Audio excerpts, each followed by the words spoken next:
একটা ভাঙড় তৃণমূল সামলাতে পারছে না, আবার একটা মেদিনীপুর যেন তারা না তৈরি করে, এটা তাদেরকে আমি পরামর্শ দিয়েছি। ঠিক আছে, চিরাচরিত ভাবনার বাইরে ভাবতে শিখুন। তারা আমাদের 1 লাখ লোক দেখলো ভয় পায় না, এটা আমরা আপনাদেরকে যা মুসলিমদের সাথে করেছে, সিপিএমও যা করেছে, তৃণমূলও তাই করেছে। সময় বলেছি রাজনীতির আঙিনায় আমাদেরকে মারামারি করতে হয়নি। আমি তৃণমূলকে কখনো কখনো সমর্থন এই জন্য ভালো বলি যে তারা আমাদের সাথে লড়াইয়ে যায়নি এখনো। যতদিন তারা লড়াইয়ে যাবে না ততদিন তাদের জন্য ভালো। একটা ভাঙড় তৃণমূল সামলাতে পারছে না, আবার একটা মেদিনীপুর যেন তারা না তৈরি করে, এটা তাদেরকে আমি পরামর্শ দিয়েছি। ঠিক আছে,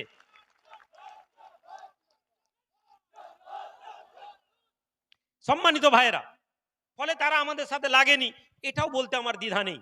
আমার কাছে তৃণমূল, সিপিএম, কংগ্রেস, বিজেপি সব কটা দল এই সংখ্যালঘু মানুষদেরকে কৃতদাস বানানোর পরিকল্পনায় গিয়েছে। কেননা যদি আপনি এই দলের মাথাটা দেখেন, আমার সংগঠনে অনেক ব্রাহ্মণ মানুষ আছেন, বাট এটাও আমি বলি মাঝে মাঝে, ব্রাহ্মণ যারা লিডার আপনারা দলিতদেরকে তুলুন।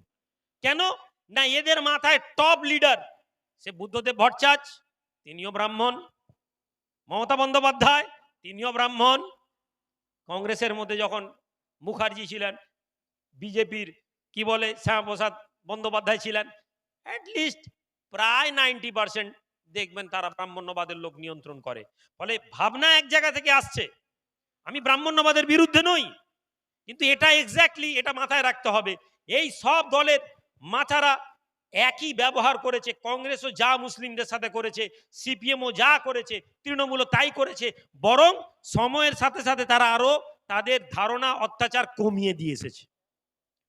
তো ভাই, প্রজাপতির মতন হন, আন্ডারস্ট্যান্ডিং এর মাধ্যম থেকে কাজ করবেন না। আপনারা নেতৃত্ব, আমাদের কর্ম পলিসি আমাদেরকে ভাবতে হবে, থিঙ্ক আউট অফ বক্স। আপনি চিরাচরিত ভাবনা আমরা ভাবিনি, চিরাচরিত ভাবনার মধ্যে আমরা যাই না। আমরা কেমন, আপনাদেরকে একটা গল্প শোনাই। আপনাদের কষ্ট হচ্ছে নাকি? খাবার খিদা টিদা লাগছে নাকি?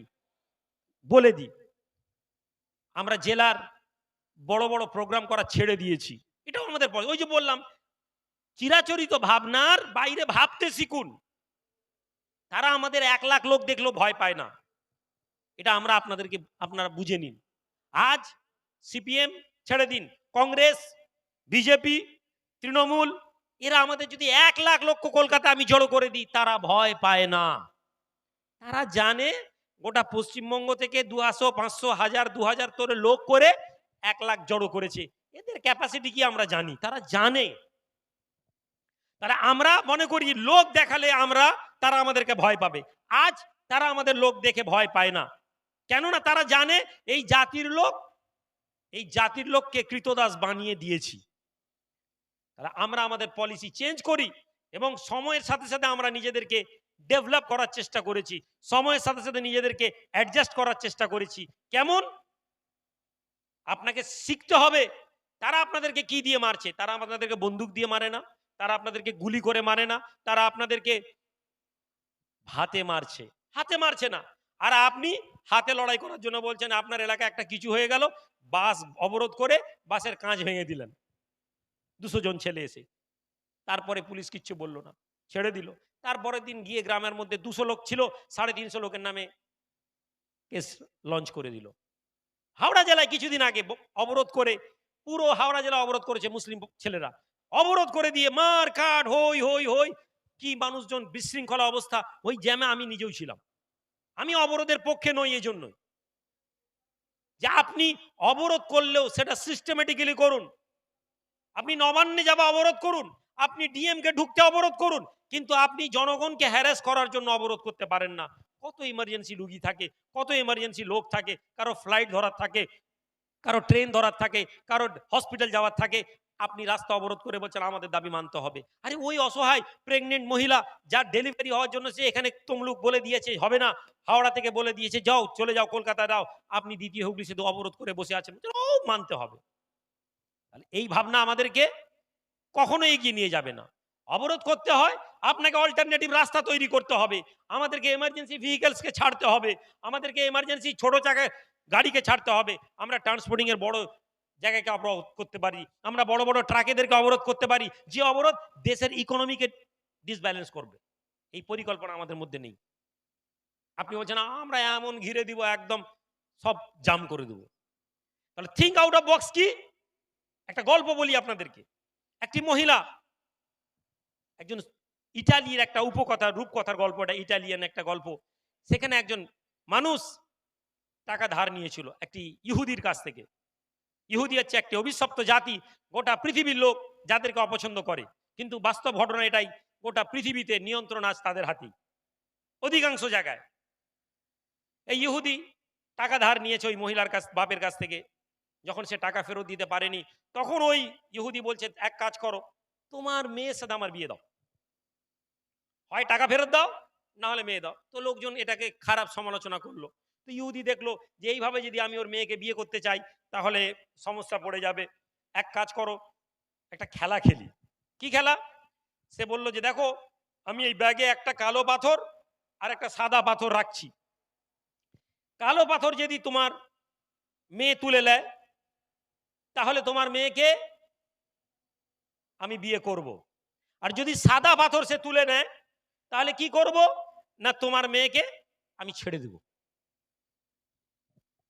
প্রপোজালটা তুলনামূলক ভালো, মারনা ক্যা করতা বেচারা। সে মনে করলো যে যাক এটাই ট্রাই করি।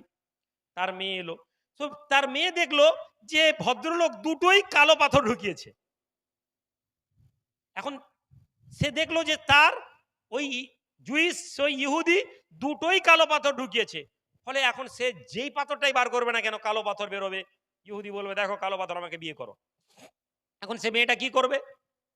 মেয়েটা চেঁচামেচি করবে, তার তো ক্ষমতা নেই।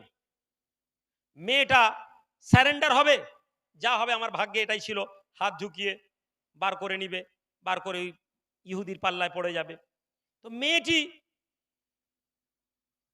চিন্তা ভাবনার মধ্যে একটু পার্থক্য করলো। মেয়েটি হাত ঢুকিয়েই পাথরটা বার করে চট করে ফেলে দিল।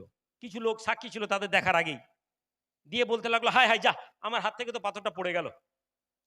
ঠিক আছে, অসুবিধা নেই, আমি কি পাথর তুলেছি এটা বোঝা যাবে, ব্যাগের মধ্যে যেটা আছে তার উল্টোটা তুলেছি। আপনি একটু ব্যাগের মধ্যে কি পাথর আছে দেখুন, যে পাথরটা ব্যাগের মধ্যে থাকবে তার উল্টো পাথরটা। ইহুদি ফেঁসে গেল। সম্মানিত বন্ধুরা, সংখ্যালঘু মানুষদেরকে পলিসি তৈরি করতে শিখতে হবে। আপনি হাততালি দিয়ে আমাকে খুশি করতে পারবেন না। আপনি মনে করছেন যে আমি পাগলামি করছি। আমার বহু কর্মী বলে ভাইজানের ভাবনা চিন্তা বুঝতে পারিনি, কি চাইছেন বোঝা যাচ্ছে না। আপনি কি করে বুঝতে পারেন? আপনি সকালবেলা উঠে পাবজি গেম খেলা দিয়ে স্টার্ট করেন, রাতের বেলা ঘুমাতে গিয়ে আপনি সিনেমা দেখে ঘুমান। আপনি কি করে মনে করতে পারেন আপনি আমাকে বুঝতে পারবেন? ওই মৌলানা মলি সাহেব কি করে বুঝতে পারবে যে জীবনে কোনোদিন সোশ্যাল সায়েন্স কি সে পড়াশোনা করেনি? ওই ইমাম সাহেব কি করে বুঝবে যে মসজিদের মেম্বাররা দাঁড়িয়ে দাঁড়িয়ে জল শুধু খুতবা দেয়, মসজিদের মেম্বাররা দাঁড়িয়ে শুধু নামাজ পড়ার কথা, রোজা রাখার কথা বলে, আর বলে মমতা ব্যানার্জি আমাদেরকে কি বলে একটু ইমাম, সেই ইমামের কাছ থেকে আপনি কি আশা করতে পারেন? সুতরাং আমাদেরকে বুঝতে হবে যে আমাদের ভূমিকা কি, সমাজে আমাদের কাজ কি, সমাজে আমাদেরকে কিভাবে এগোতে হবে। কিভাবে এগোবো? আগে আমাদেরকে উপলব্ধি করতে হবে। বন্ধুরা, আমরা কারা? 30% লোক আনঅফিসিয়ালি, অফিসিয়ালি 18%। কত কয়েকদিন আগে পিকে প্রশান্ত কুমার, যিনি মমতা ব্যানার্জি জিতার মধ্যে সহযোগিতা করেছেন, ভদ্রলোকের সাথে আমার একটা মিটিং হয়েছিল। 10 মিনিটের মিটিং এর টাইম দিয়েছিলেন, আধ ঘন্টা কথা বলেছিলেন। এই ভদ্রলোককে নো ডাউট লোকটার যে কতটা ট্যালেন্ট আছে আমি না কথা বললে বুঝতে পারতাম না। সুতরাং আপনাদেরকে বলি, এই ভদ্রলোকের একটা ইন্টারভিউ এসেছিল, তিনি বলেছিলেন যে মুসলমানরা 18% মুসলমান, এর পরেও মুসলমানদের কোনো লিডার নেই। এটা কি করে সম্ভব? কথাটা কতটা বাস্তব কথা আজকে আমরা যারা এখানে এসে বসেছি আপনারা জানেন। আপনারা আমার ডাকে এসেছেন, তার মানে আপনারা আমাকে ভালো মনে করেন। আপনারা আমার ডাকে এসেছেন, আপনারা মনে করেন যে আমি চেষ্টা করছি। কিন্তু আমি জানি আপনাদের এখানে একটা বৃহত্তর অংশ যারা আমাদেরকে পঞ্চায়েত আপনারা ভোট দেননি, আপনারা তৃণমূলকে ভোট দিয়েছেন। ফলে কেন এই যে যখন আপনি আসছেন আপনার সমস্যা হচ্ছে, পঞ্চায়েতের যে পঞ্চায়েতের প্রধান সে আমাকে তার বাড়িতে দাওয়াত করে খাওয়াচ্ছে, যে পঞ্চায়েতে আমার প্রার্থী হেরে গেছে সেই পঞ্চায়েতের কর্মী নেতৃত্বরা জলসা আমাকে দাওয়াত দিচ্ছে। তাহলে কেন? কেননা আমরা আমাদের জীবন সম্পর্কে উপলব্ধি করতে পারিনি। আমরা সামান্য কথাতে সিদ্ধান্ত নিই। আপনি আমাকে মনে করেছেন যে আমি আপনার রাজনৈতিক সিদ্ধান্ত নিতে পারবো না, কিন্তু আপনি আমাকে বিশ্বাস করেছেন। আপনার বাড়িতে গিয়ে যদি আমি বলি আপনার ঘরে একটা জিন আছে, এই জিনটা আপনার ক্ষতি করছে, আপনি বলবেন হুজুর যা করার করুন, যেভাবে